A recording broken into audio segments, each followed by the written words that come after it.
Hey guys, this will be video 7 for the Flying V design build. And for the most part, this is going to be a very technical video, but I'm going to do the best I can to keep it as understandable as possible and, uh, and not boring. One thing I do need to do, I need to make a correction.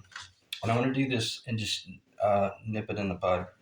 But what I had mentioned in the last video, I had mentioned the next thing we're going to want to do is square off this corner, and you'll set your miter saw at 19 degrees and make a solid cut.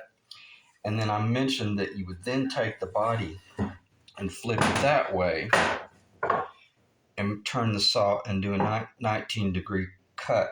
That's incorrect. You didn't achieve anything by doing that.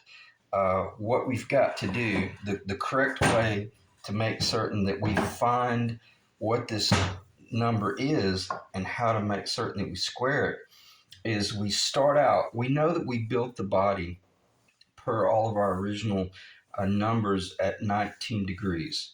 Or if you calculated your body to be 19 and a half, well then so be it. Then set yours at 19 and a half. But if you'll hear me out for a second, I think you'll understand why I want you to hold on the standard numbers like 19, the increments. Don't do any partial increments just yet. So if this is our miter saw, that's the fence.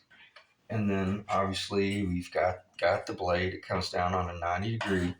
Let's set our body up there on the base side, and let's move our saw over to 19 degrees, and let's do a full cut.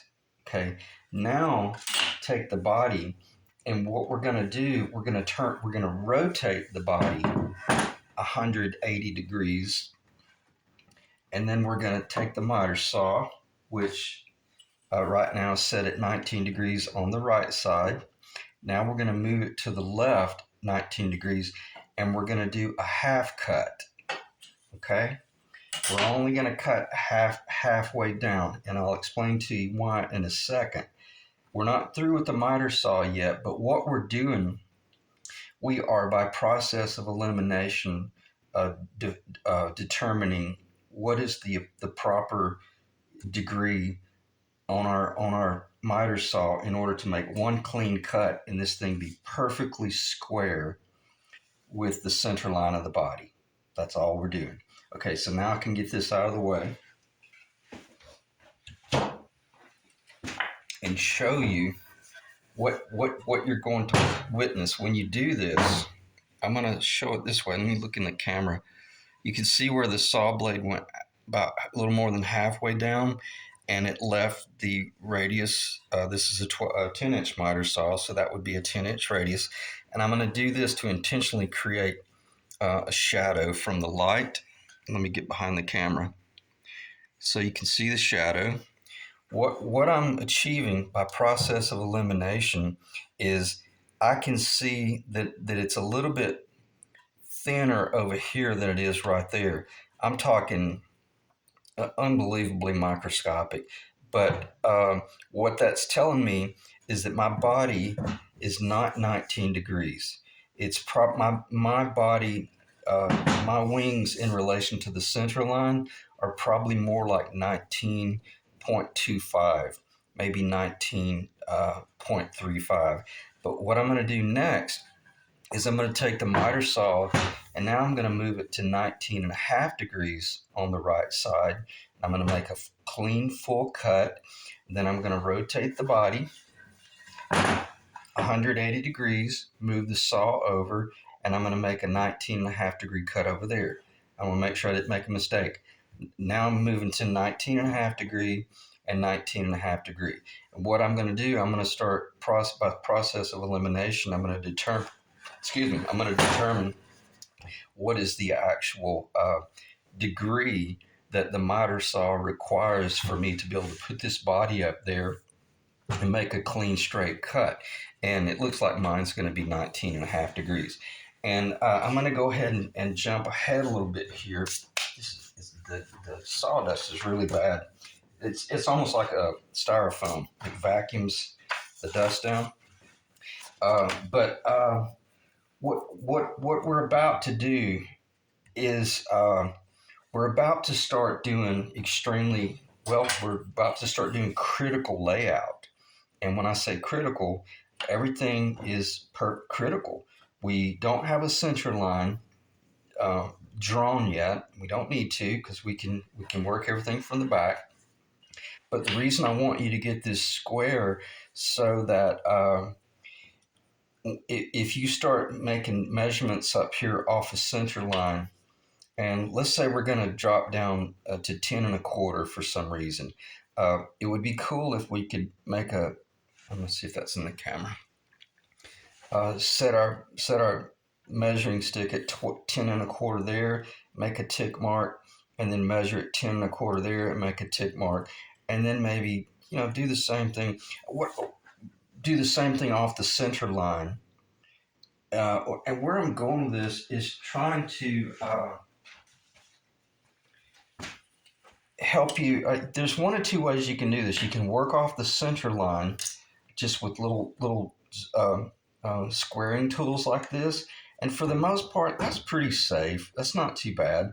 But I'm just trying to make certain that you don't make the assumption that oh yeah, I put this at 19 degrees and I made a cut and it looks square, everything, built the body 19 and a half degrees, but then you forgot that you came in and you did some shimming like I did, whole eighth of an inch almost, and I changed everything out of the original dimensions that I gave you.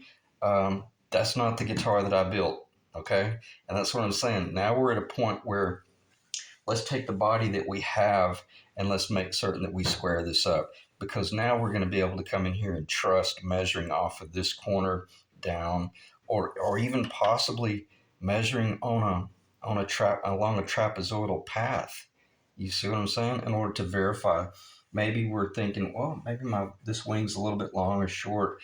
So all I'm saying is we're getting ready to move into very uh, precise measurements and routing and cutting and setting up jigs so that we're about to pull the trigger on a router and route a hole that we don't want to have to repair. Or if we sold this body uh, uh, pre-made for someone else to build, when they receive it, it looks like it was done with a CNC machine. You want everything to be real precise. So on that note, and I did go into pretty extreme detail there, but I had to get that clarified that I was in error about how you cut that, and I think by now you should be able to move forward with the explanation I just gave. It's kind of detailed, but again, it's critical that we get that point square. Uh, why? Because we're at a final call. And when I say final call, I mean, I'm kind of talking about myself. I got to make a decision. Am I still toying with the scale and things like that? A little bit, but I've got it narrowed down. And where I'm going with this is I'm going to go ahead and say that my final call is I'm going to go with a 24.562 inch scale, and I'm going to join the body. My body's going to get cut off probably about right here. And wherever I cut it off, you probably should be able to hold me to that measurement. It better be 12 and 5/16 of an inch from that crotch, correct? Or 11 and 11/16. I'm going off memory. I may be wrong. Yeah, I think it's 11 and 11/16.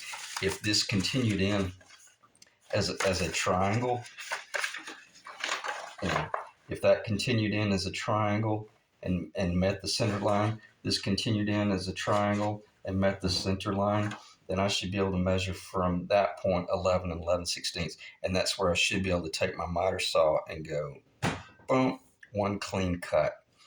Let's say I'm building 100 of these bodies. I gotta be able. I don't have time to sit there and erase and calculate each individual body. I gotta set up my miter saw and I got a stack of guitar bodies sitting over there. I got 100 guitar bodies. I got to cut every one of them, and I got to just throw them up on the saw and go boom, and that part of that job be over. I got to be able to think that way. So my guitar is going to be a 24.562-inch scale, and it's going to connect the body at my joint at the 18th fret, period. And I'm not going to deviate from that. I might explain it a little bit as we proceed forward, but I don't want to go off the rails. And other than I'll say that I'm trying to alleviate the headstock dive in this guitar design. Um, um, just I am. If you join at the 19th fret or the 20th fret and you put that big uh, boat paddle headstock that they had on there, it's going to be a headstock diving, you know what. If you decide to go with like the Explorer type, 6 inline tuner design, I don't know. I've never built that guitar, so I don't know if it might be lighter. If anything, it seems like it would probably be the same, if not a little bit heavier. So that'll be my final call. And what I'm going to do, I'm going to check this off so I know that I can stop talking about that stuff. Uh, and I even covered number 2. What is my objective? To take the headstock dive out of the body. And I did a lot of engineering this morning. I had considered connecting at the 17th fret at my starting line. When I say my starting line, it'll be 0. All the dimensions that I gave you, I'm not going to change gears and move my body a little bit longer.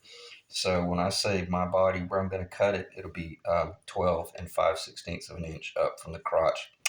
I mean, I was determining, do I connect at the 17th fret or do I connect at the 18th fret? And right now I'm about 99% certain that I'm going to connect at the 18th fret. Why have I done all this? And am I going to cut my body off here pretty soon? Probably so. I think so, because I don't see any need of. I may not. I'll cross that bridge later. I would recommend maybe you don't cut yours off just yet, especially if you're still toying between. Yeah. Don't cut yours off just yet, because you may decide to go with a bolt-on neck versus doing a tenon neck. But we have to move into precision mode, and when we move into precision mode, we got to slow down. All right, so let me get this off the shelf because I don't want to be distracted by that point list anymore. I'll cover this briefly. This turned out well. The route work took about 5 minutes to route that, and I did a little bit of sanding. Won't really go into that. Just took a little block, came across it, did some initial work. And so it's kind of cool. It's coming together, and I'll do a flyby, and that'll kind of let's see if that's in the camera. Yeah, this thing is so big. And the camera, because the camera's so close, it kind of distorts. I know in the camera it makes it look like the crotch is a lot lower than it really is, and it almost looks like it's massive in this area, but it's not. From a standpoint of scale, it's got a. I hope that's probably in the camera. Let me see if I can do this. I'm looking behind the camera. It's really pretty. I mean, as far as the body lines go, and if you were to ask my opinion, how close is it to the Carina? Pretty darn close. Pretty close. The shoulders are much more flat and whatnot, but I think our wings might be pretty close to the real thing. All right, so how do you start doing layout? Let me look down. I've got everything over here. I'm just going to work off the floor and off the table. You can do one of two things. I had mentioned possibly doing all the layout and route work from the front before I glued all this down, but I was still toying. So what we can do, we can just flip everything over. And I don't think this is dangerous, and I'm not even certain I'm going to do this, but you could just work it from the back and work everything off of the center line. So I would highly recommend working off the center line because it's not square, and I don't know why I even brought that up. So how would you go about moving forward? You would you would have to have made a decision about your you've made a decision about your scale length, and you've made a decision about where you're going to connect the body in relation to the fretboard, right? So let's just kind of revisit that. This is the 18th fret. That's roughly where my body's going to get cut. So that's how my fretboard's going to look. And I'm going to look in the camera and see if that is shown. I might be a little bit too low. All right, so that's basically going to be my guitar. Let me look at the camera. I'll try to get it's going to fall because of weight, and it will be pitched a little bit. But where I'm going with this, I can do. Oh, my bad. Yeah, that's the 18th right there. That's the 18th. So what I'm going to be doing, all of my calculations, I'm going to be measuring from the 18th location. Could care less what's going on down there. Could care less where the nut location is, because what I'm going to do, I'm going to be referencing my 59 replica that I'm building, which is also a 24.562 inch scale. And it's easy for me to just go over there and measure from the 18th fret up to the center. Is that in the camera? Maybe in the camera. Up to the center of the bridge. And then I know, well, it's 8 7/8, or it's 8 3/4, or it's whatever it is. And then now I don't need this. All I need now is my straight edge. And what I'm going to do, this should be in the camera, that's roughly 0. I'm going to measure up 8 7/8 of an inch, and I'm going to make a mark. And these are kind of just rough initial layouts. Let me see. Let me get behind the camera. Oh wow, that's not showing up at all.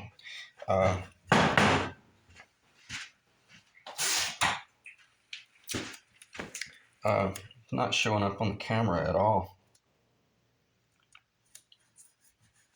Oh crap. Bear with me.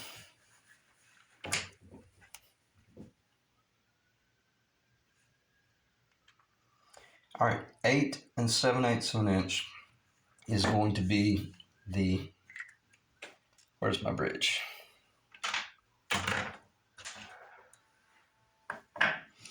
If I were going to go with a traditional bridge, let me get this in so I don't lose it. Little ABR bridge, they have a tendency to drop out. All right, so 8 7/8. That's if I were going to go with a traditional Gibson. I'll just cover this briefly. That's where my bridge is going to land. And you might be looking at that going, well, okay, well, that's cool. So now you would have your tailpiece. If you were going to do a hardtail, your tailpiece would be about right here. And you already see, wow, that's interesting. That's lower than a typical Gibson, because a typical Gibson flying V, it's about an inch further up. But guess what? We're trying to take that inch out to alleviate that headstock dive and make this thing feel more like a Telecaster or feel like a Strat. Not the guitar, but the relationship of where the bridge is in relation to it hanging on our body. So I'm not going to go with this type bridge. I can set that to the side. I'm going to go with this type bridge.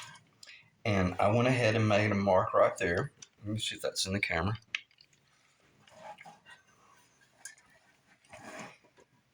Okay, that 8 7/8 is the center line of that is the end of my scale, my 24.562 inch scale. And I went ahead and made a mark up here on the front and a mark on the back. That front line represents where the front edge of that Floyd Rose will go. This back dash line represents the typical location that most likely the route will take place for um, for the guitar body, for the whole Floyd Rose thing. Let me lay this up here. This will allow you to see what I'm talking about so much easier. Bear with me just a second.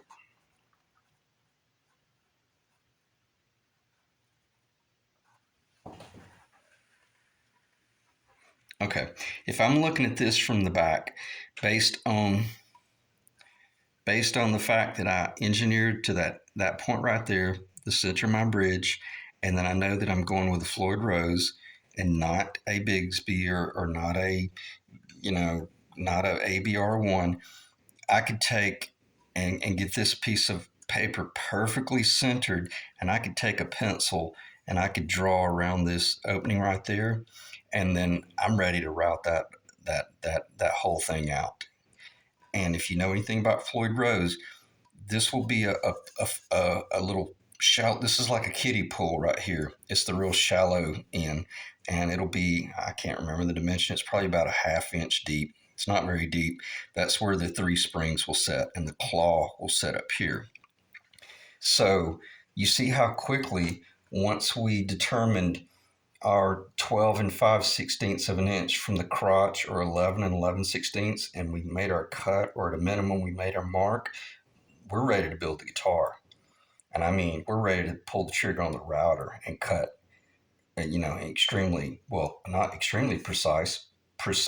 We are prepared to cut precise holes at this point. So there I know that's my bridge. And all of this stuff is online. If you wanted to just do a search of like a Floyd Rose layout routing template, just put that in the search and boom, it'll pop up, and you can probably print this off or receive a PDF, and even probably even get the information you need to set up your CNC machine, which I don't have a CNC. I don't know how to do AutoCAD. Everything I do is just by hand. So there it is. That's the guitar. I can make those marks, and I'm ready to route. And why did I flip it over like this? Because this is the front of the guitar. I had a George Lynch Strat, and this is basically I traced the entire guitar, because you know what, if I was going to let that opportunity slip. I paid a ton of money for that guitar. 18 years ago, 17 years ago, but best feeling, best playing guitar I ever had. So I took all these dimensions from that guitar, and again, it's a 25.5 inch scale. So I had to come in and assess the 25.5 inch scale. That's the 20th fret, the 19th fret, the 18th fret. I was wrong. It connects the body at the 16th, but I know that that's the Floyd Rose routing pocket. So once I engineered all that stuff, I was able to do a transition of is this Fender? Well, I mean, I guess yeah. Originally, it would have been Fender. I don't know if anyone was. I think Leo is the one that designed this whole system. So, um, but everybody else is using that pattern because of the whole Floyd Rose thing. So as far as patents go, that's irrelevant. We're so far beyond it. But if you're looking at this from the front, and I almost digressed there. Sorry about that. That's the front of the guitar. And where I'm going, this drops down a little bit more right here to accommodate for the arm, the control, the dive bar arm. So if you're going to work everything from the back, okay, you got to flip it over, and that's why just you make the decision as to what you're going to do there. All right, so there's no point in covering that anymore. All right, and if you don't want to work, this is what I talked about: positive and negative space. To me, this is a negative space template. I'm working with the negative space, or this is a positive space template that I could do the exact same thing. This is the front. I lay it down. I have a center line. And whether I use this positive space template,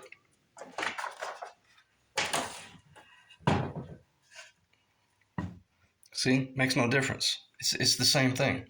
Um, um, And I'll cover this briefly. I don't mean to be indecisive here. One way you could do this is you could just make your routing template, or you could just order one if you don't trust yourself, or you could just literally take some blocks of wood and you could just temporarily glue them down. Okay, you could glue a stick here, glue a stick there, know this dimension, glue a little stick in the middle of it, glue this down here, and then just take your router and route it out, and then take your putty knife and pry it up and throw that stuff away. It's awesome. You don't want to freehand any of this type stuff. It's impossible. You're not going to be able to pull it off. So either make a template and do some practicing on some scrap plywood, or if you're like me, I know exactly. I've already got one. I've already made one, and it's acrylic that I'll put down, and it's big. I'll be able to clamp it, and then I'll literally will be able to route that out within, oh gosh, probably 5 minutes. So long way around the discussion of Floyd Rose, but that's my guitar. It's Floyd Rose. So, and I don't know if I'm repeating what I said earlier, but that's why I was kind of toying with the whole fact of, well, sorry about the noise there. That might have been kind of loud. Uh, I was toying with the fact, well, maybe I should just do all this stuff from the front before I glue the pretty stuff down. I can't think what it's called, the Delmar wrap. But the reason I didn't do it is because I was like, well, hell, I don't know.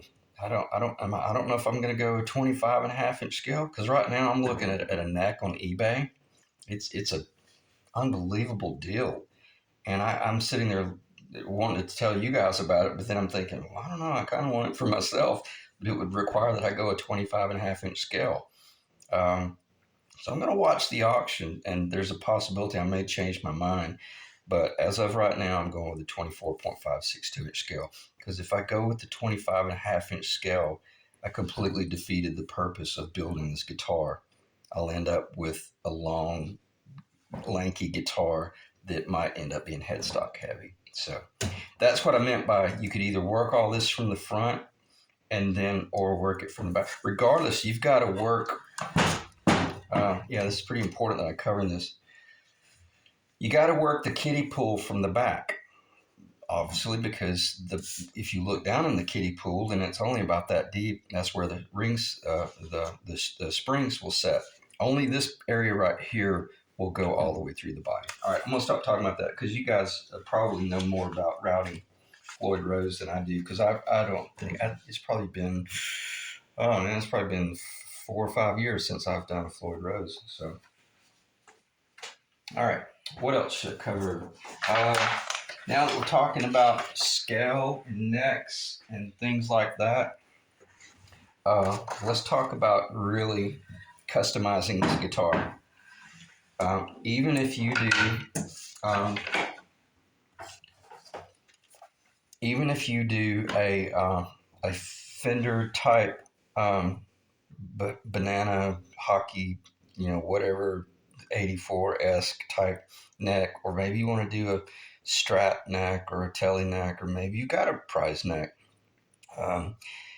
Regardless, I want to try to convince you to not put that neck in flat. That is so amateur, and it's the guitar plays. That's the only gripe I have about the Fender product is it. I hate that feeling of that straight neck. I understand why they did it. I get it. We're not going to go there, but anytime I have a Strat, and even my George Lynch, I pull the neck off and I put a 1.5 degree pitch in it, and it just felt 10 times better. So where I'm going with this, it's real simple to calculate pitch, and what we're doing now, we're just, this is going to be the top of the guitar. Let me do this because I've got to make certain that I stop expecting you guys to read my mind.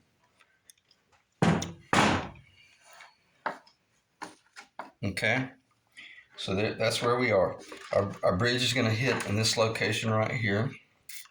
I'm not going to start showing you how I engineer this because I'll end up talking for 35 minutes and probably won't even answer my own questions. But basically, we've got to determine how much do we want to pitch the the neck angle onto a flat body. And I'm going to hit this for about 5 seconds. If you're doing a mortise and tenon, if you're doing a tenon neck into a Les Paul, you're connecting that body roughly around 4.5 degrees. Just the neck is on 4.5 degrees. But then you're dealing with a body that changes degrees in order to, but you're still having to hit that bridge location that's way the heck up here off the center line of the body. Building a Les Paul is unbelievably master level type work. To do it on a flat top, it's very simple because you're only working with two different points. You're working with, and I'm going to turn the body around this way now. You're only working with that flat plane, and let me just stop grabbing that AVR. You're going to be working with the height that I don't want to start talking about this because I'll start digressing. But my Floyd Rose bridge, I don't like them to be flat. I like to be able to grab the Floyd Rose and pull up because I want to have the ability to dive as well as go sharp on all of my playing. So my Floyd Rose actually floats. And then the question is, well, how much does it float? And what I mean by that is the height. Is that in the camera? That should make perfect sense. I shouldn't have to zoom in or anything. So, but obviously, if my bridge is in this location here, to give you an idea,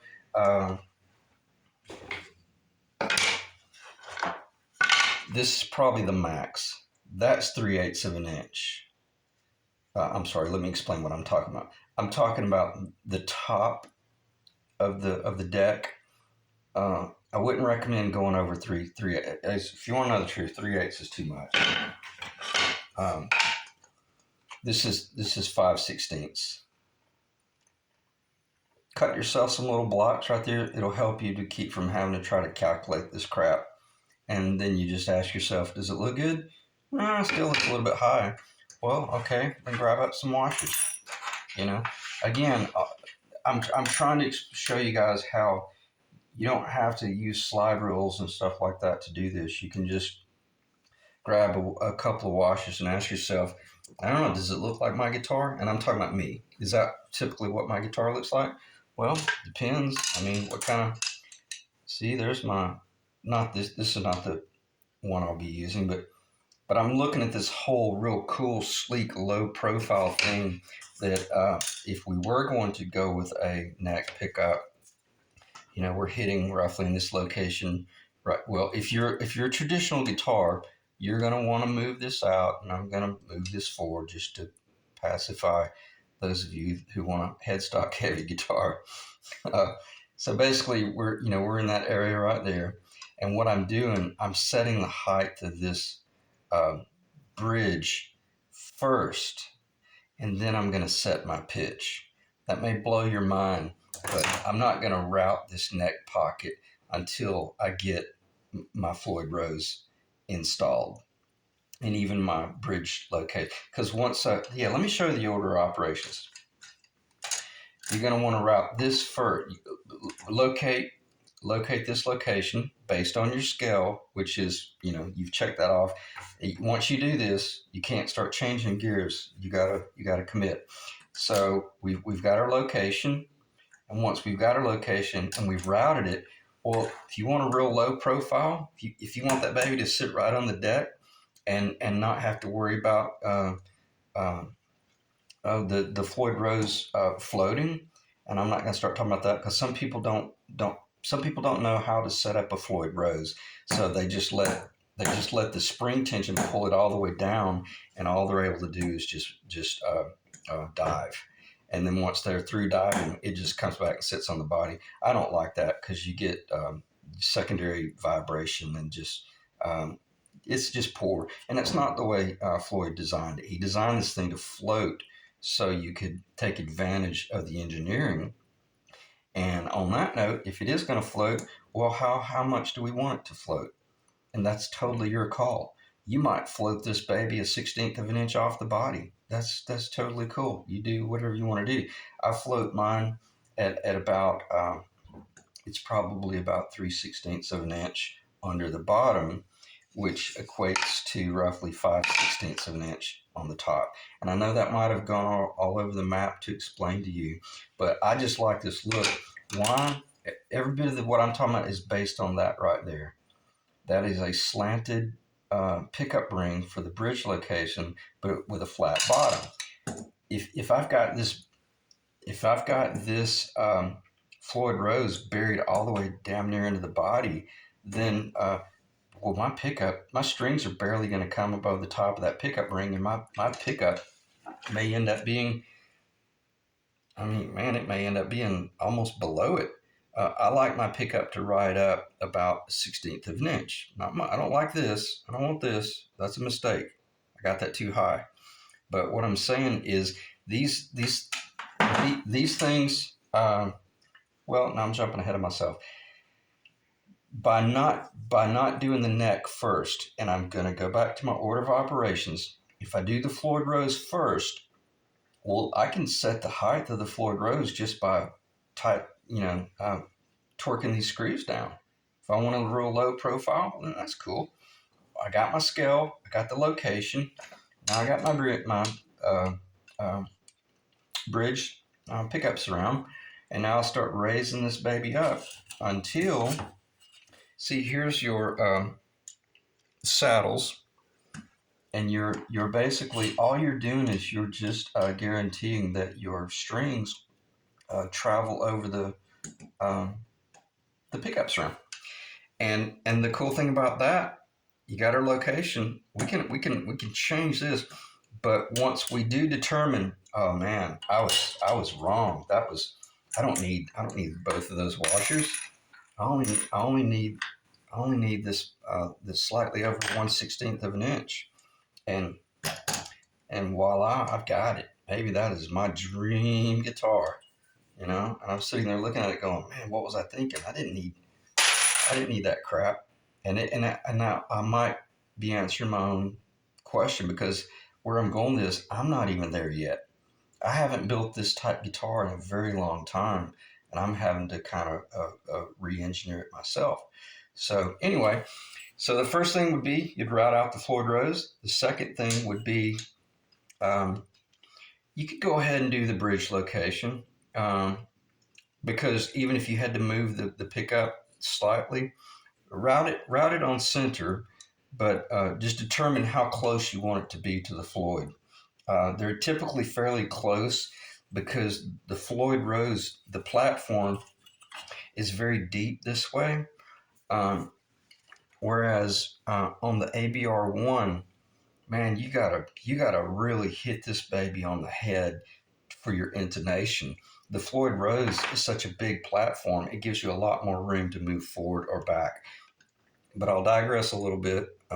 You don't want any of these saddles sliding so far forward that they overhang the platform, nor do you want to be sliding so far back that you're not able to get a bite onto the saddle fork. I'm not sure if that's what they're called, but you'll understand when you start looking at the Floyd. In other words, the Floyd Rose has to go in perfectly square to the center line. Now you see why I'm talking about things like that, because once you get that Floyd Rose in, you can stick your. I'm so glad I'm thinking this. Let's say you put it up on your drill press and you drilled your 2 holes and you put your Floyd Rose up there, and then you took a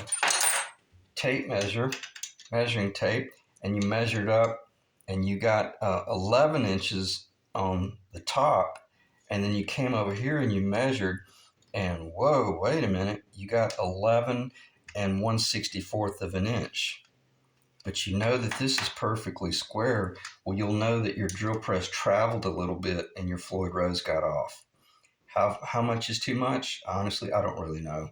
A 64th would probably not be a big deal, but the whole idea is if you're dive bombing, the geometry is going to start getting exponentially.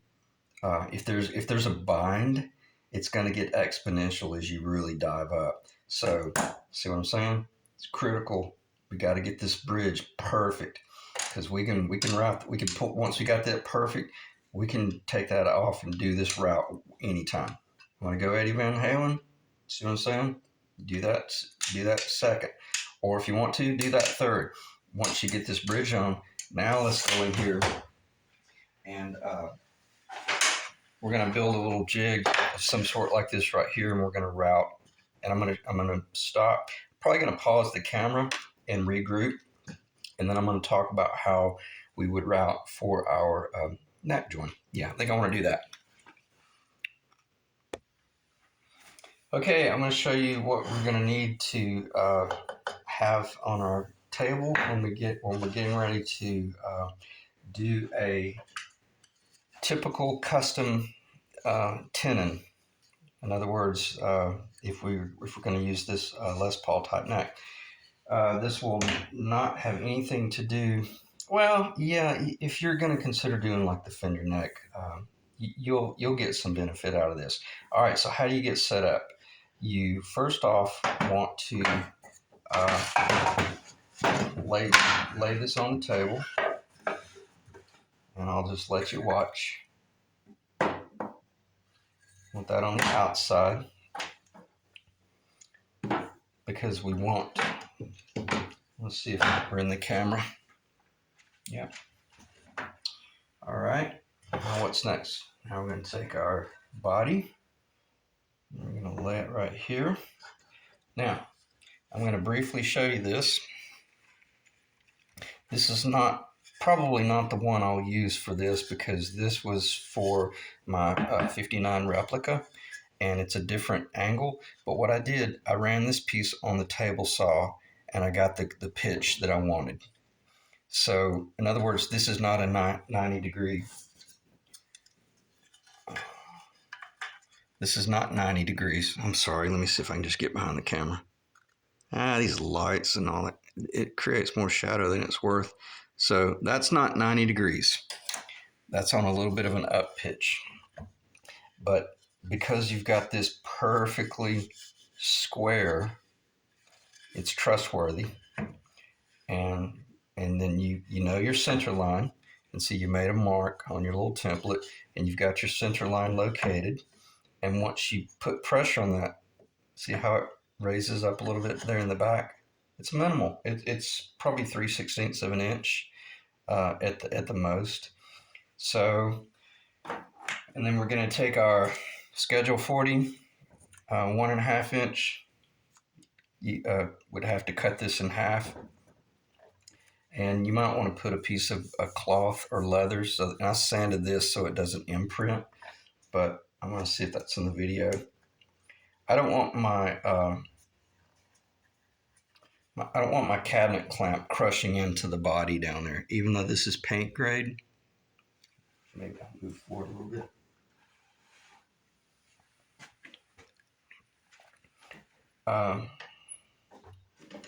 Is that open? So stand up.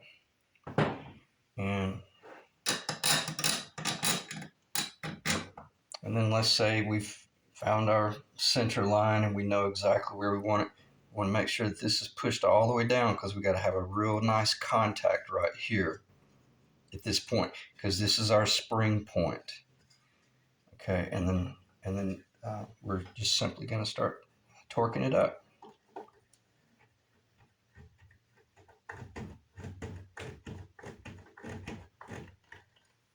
And we've made certain, and if we're really smart, we have drawn the actual target line on. We've put tape up here, and we've drawn our target line on our body so that we can visually look at what it is that we just clamped. And then I'm going to show you basically what you've achieved here within just a matter of a second or two. For the most part, well, I'm a little bit high over here, but you would verify that this is perfectly square, but you can see how I've got my pitch.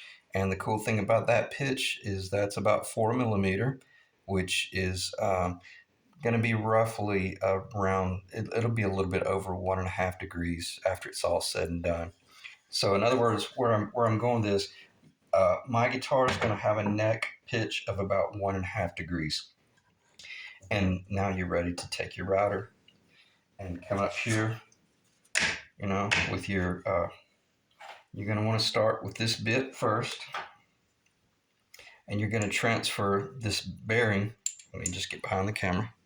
You're going to want to start with this bit first, but you'll put this bearing, you'll have to have the bearing. You'll transfer this bearing and the collar over there, and then you'll take your router and you'll set this very, very shallow. I mean, you only want to kiss it because in the event you screw up, and you want to be able to stop yourself. So you'll take your router and you'll just route out that little area, because your bearing is running across that. Well, I say that you'll have to set it deep enough that your bearing actually. I should have put the bearing on here. I think you get my point. You'll have to set this bit deep enough that the bearing makes really solid contact with at least the center of your routing jig, and then you'll route that, and then you'll move your router bit a little bit deeper, route it again, move it a little bit deeper, route it again. I love this bit because it has a really long shank, but then it has a very short bit head. I mean, I can reach down. I can't tell you how many pickup pockets, cavities I've routed that. This is such an incredible little bit.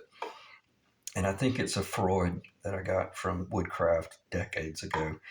So anyway, you'll work down to the point where you're getting where you want, and we'll talk about depths later on. That's irrelevant.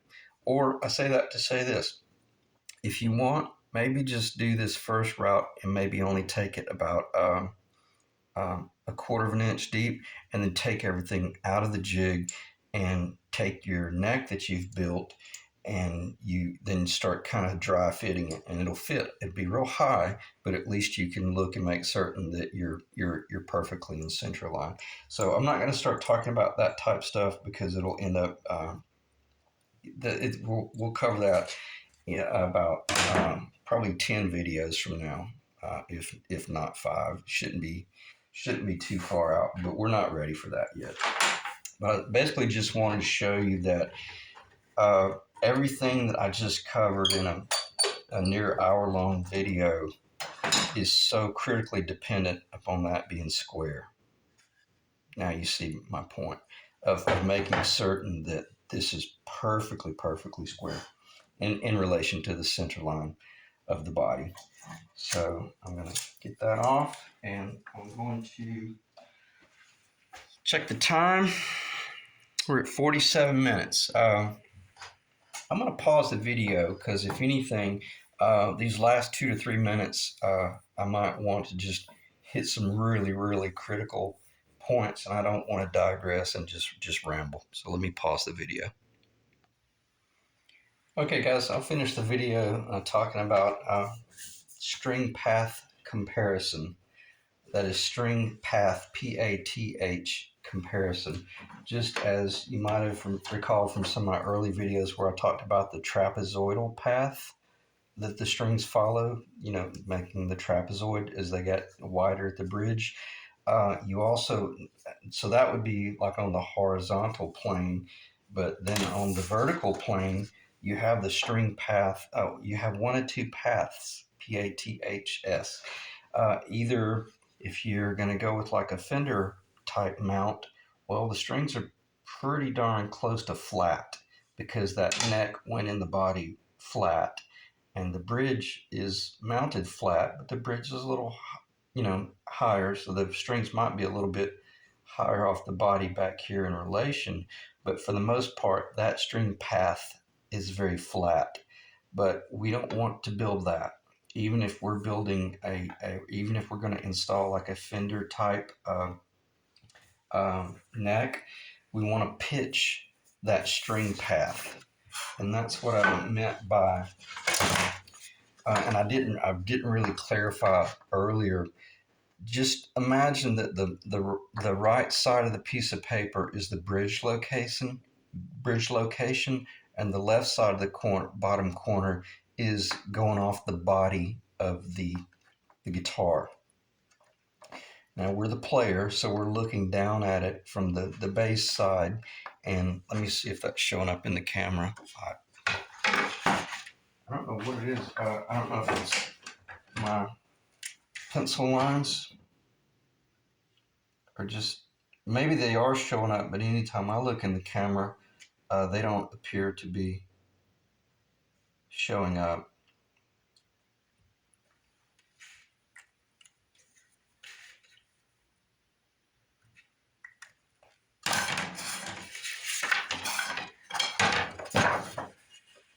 Okay, what I've got is there are 3 different lines that show 3 different degree variations.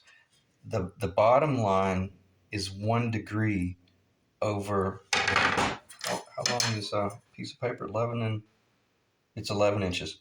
Okay, we're talking about rise over run. This is just very basic geometry. Rise over run. We're going to run 11 inches, and from a starting point of 0, we're going to rise right at about 5 millimeter for every degree. So if we pitch our neck at 1 degree, we'll have about 5 millimeter rise over the 11-inch run. And we're not quite running that far from the neck. It's close. We're about 1.5 to 2 inches less than that. So where I'm going with this, just plan on pitching your neck at about 1 1/2 degree, or that's going to be around 7.5 millimeter over 11 inches. Okay, so if you want to take a piece of paper and measure up about 7 millimeter and the draw mark 7.5 millimeter, that's pretty much the target that we want um, to route that pocket on. The neck pocket. So I hope that makes sense. That is if we are once we've got our bridge in, and now we're engineering how we want that string path to follow. Because keep in mind, we don't want the neck to be, 1 inch thick right here. This neck is going to be well, the actual neck itself is going to be flush with the body. But the fretboard is all we're concerned about. The fretboard is going to be about 1/4 inch, the wood, add the fret, and then add the bottom edge of the string path, and that magic number is 3/8 of an inch. So just remember that wherever you cut your body off, measure up 3/8 of an inch, and then you determine where you want your bridge. I'm looking at my bridge, and it looks like it's about 5/8 of an inch, maybe a little bit more. The Les Paul is 3/4 of an inch. It's pretty tall. That's kind of high to me. A Telecaster, a Stratocaster, man, they're barely a 1/2 inch, if that. Their strings are really low, but they don't have these tapered pickup rings. Keep that in mind. I'm actually I'm designing this guitar around where I want the Floyd Rose. I'm building this guitar around a Floyd Rose and the taper of that pickup ring. If you want to know the truth, that's pretty much what I'm doing. And I could put these 2 pieces on a piece of flat surface and start calculating the transition from the top of that saddle. Hope that was in the camera. Over the string path going over the top of that pickup surround. That's pretty much my guitar. All I got to do is connect the dots. So, if you want to know the truth, I'm building a guitar around a Floyd Rose and a humbucker pickup in the bridge location that is not on an angle. It's just straight. And I want to make certain that pickup doesn't have to do this. That was an extreme failure, but so is this as well. If the strings are so close to the pickup surround that I'm having to bury the pickup down into the body. Just as we progress, I'll cover these things, but just again, we don't have to panic about that right now. Oh, we should never panic. All we got to do is just get our bridge where we want it. all this stuff we'll engineer it out. How? By changing the height of this bridge, and whether we keep the training wheels on, and just route this baby flat and put a neck in there, and then we can affect the string path by simply routing deeper into the body. If we've got a neck that is over an inch thick, and the fretboard is sticking up way too high, well, then all we got to do is just route down deeper into the body. Our neck is straight. Our neck is on the same plane as the top, the flat top guitar, just like a telly, just like a Strat. And all we got to do is just go deeper into the body. I don't know that number. I want to say it's I think it's 7/8 of an inch, but I may be wrong about that, because there's very little of the actual fretboard that projects up above the top of the guitar. All right, and I'm gonna try to reel this back in because I don't want to go off on another tangent. But so you got one of two options. You find your ideal bridge height, and where you can affect the string path by simply lowering the straight neck down into the body, or pitching it.